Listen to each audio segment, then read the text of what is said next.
It is with great certainty that I find myself chuffed to bits to witness the defeat of the loathsome French. I concur. Let this be the last time France sets their wicked face upon the North American continent. We shall acquire their former French dominions and incorporate them as part of our own.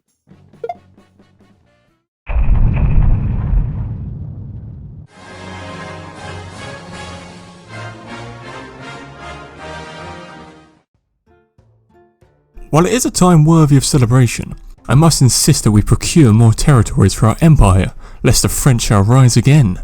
Before thinking about expanding our territory, we must focus on our economy. Would it be best to tax the 13 colonies? I wouldn't worry about that. I have no doubt the colonies shall cooperate without much hesitation. Fine. Where do you suggest would be a fit place to conquer? I say we shall go forth and attempt to find the mythical Terra Australis. Really now? I thought that was a silly theory made up by Greek philosophers that claimed that the lands of the Northern Hemisphere should be balanced by land in the South by equal proportions. You doubt the veracity of my tale? It was more than over a century ago that the Dutch encountered what they named New Holland. It would be right to assume that the alleged Terra Australis lies close. All right then, I will send James Cook to set sail around the area to find this so-called Terra Australis of yours.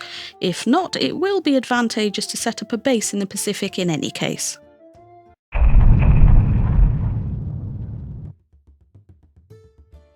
Wales, mate. You seem happier than usual. One can't find much happiness while being subjugated by England, is it? Not a day goes by that I remember those distant days on which I was free from English tyranny, with utter nostalgia.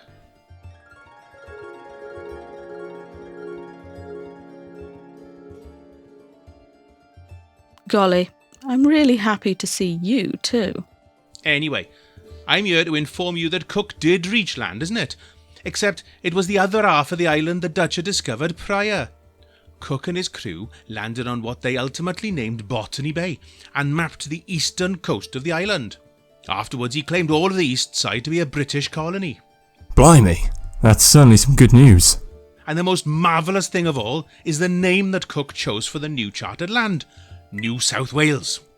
That's rather interesting. I don't recall Cook being Welsh. One can't help but to notice the similarities, see? As New South Wales is beautiful, green and lush, such as a Welshman's back garden.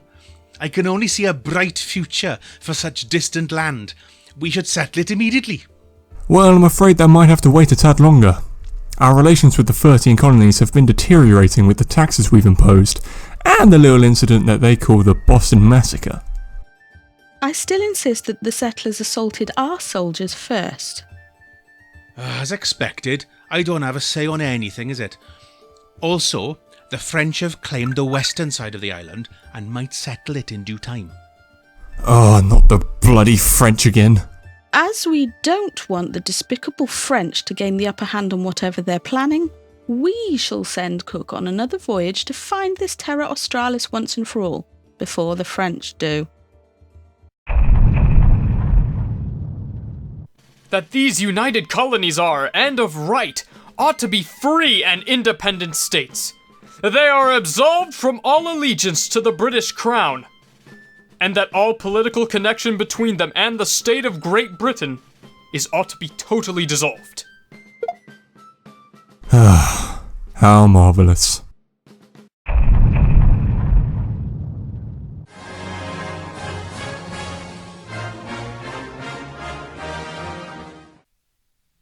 Is this a bad time? I'm afraid so.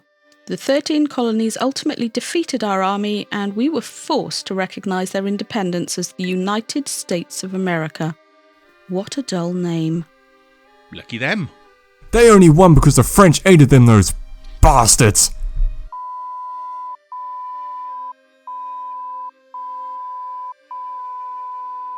Britain, calm down. Alas and alack. Every single time it's them. In the face of such treachery, there is but one option. The invasion of France. Easy there. It's not a big deal. Who needs those 13 colonies anyway? They're all arrogant traitors. We must focus on our other territories and leave those Yankees behind. This seems like a good opportunity to begin the settlement of New South Wales. Sure. If I recall correctly, didn't France intend to colonise the island too? This is why we must settle it quickly, isn't it? But the question arises, who in their sane minds would willingly take the choice to move in such faraway land that lacks the proper infrastructure to sustain a population? The ones who will forcefully go and settle the island. Meet the convicts. Oi, what's good, mates? Right. Without the 13 colonies, we lack a disposing ground for these criminals, which makes this convenient. We should make use of these convicts and use their labour to develop a proper settlement. Come on now. Why go through all that trouble? Why not just execute us? We're the scum of society after all, right? Mate, they will. It's all figurative speech. They're sending us to hell. You'll repay your debt to society by working on the penal colony we're about to establish. Once you complete your sentences, you may be granted a plot of land to start a farm or whatever you endeavour. That sounds like a plan. We shall rendezvous with New South Wales to begin the settlement.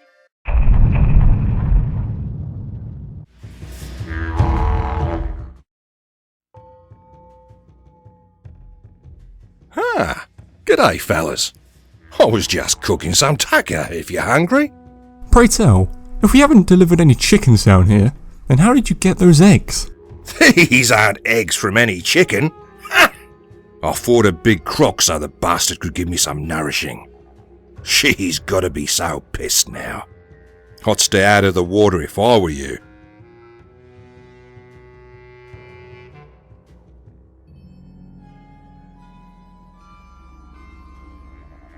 So, what could you tell us about this place?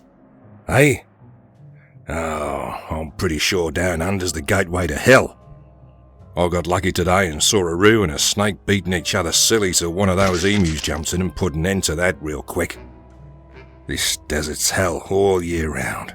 You don't want to pass out here. Before you get a chance to wake up, you might end up being a snack for those bloody dingoes. Or, if you're lucky, you might get your eyes pecked out by those savage fellows. I'm telling you, the dinosaurs didn't go extinct on here. Look at the bloody thing. It's a killing machine.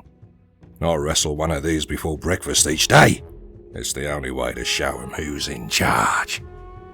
Is this also one of the vile creatures you've described? Gonna be completely honest with you. I have no clue what the hell this thing is supposed to be. I'm pretty sure this lad is a mammal, though it has the beak and legs of a duck. And of all things, lays eggs. This island's an abomination of nature all year round. And that's why it's so bloody marvellous. I should remind you that it's not very chivalrous for one to cuss that much, especially being a colony of the Honourable United Kingdom of Great Britain.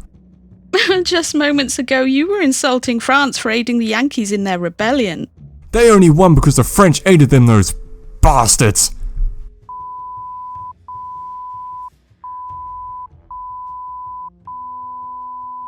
Except if you're talking about France. Then you may use all the colourful language you like.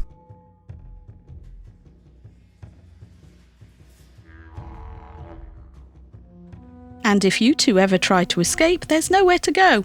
Literally. This is a load of rubbish. Cut all the formalities and just blow our brains out. Oh, just give me the gun, will you, and I'll do it myself. For the last time, we won't. New South Wales, you have a promising future, and we hope you'll grow into an honourable dominion of the British Empire. Fare thee well. I would suggest you limit your digestion of alcohol for everyone's sake. Thanks, lads. See ya. So, why are you here? In a drunken outrage, just scooped a fellow man's eyes out. In the middle of a pub. Crikey! You do deserve to be here. I pretended to be an Egyptian. Why? Funny story, it all started in Gloucestershire. I was gambling with a couple of lads, and... Nah, mate. I'm asking why that is a punishable offence. Beats me. Anyway, got any beer? I'll have to make you work, lads. Sorry.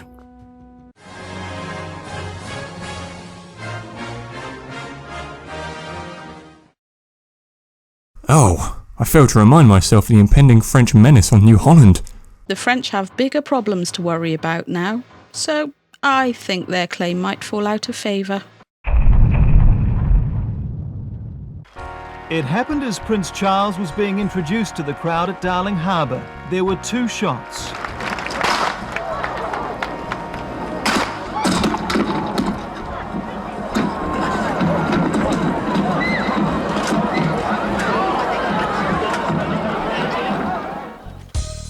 It appears this subject is mad. What a fool! A mere gun cannot hurt me. He should have known that Mommy and I are immortal.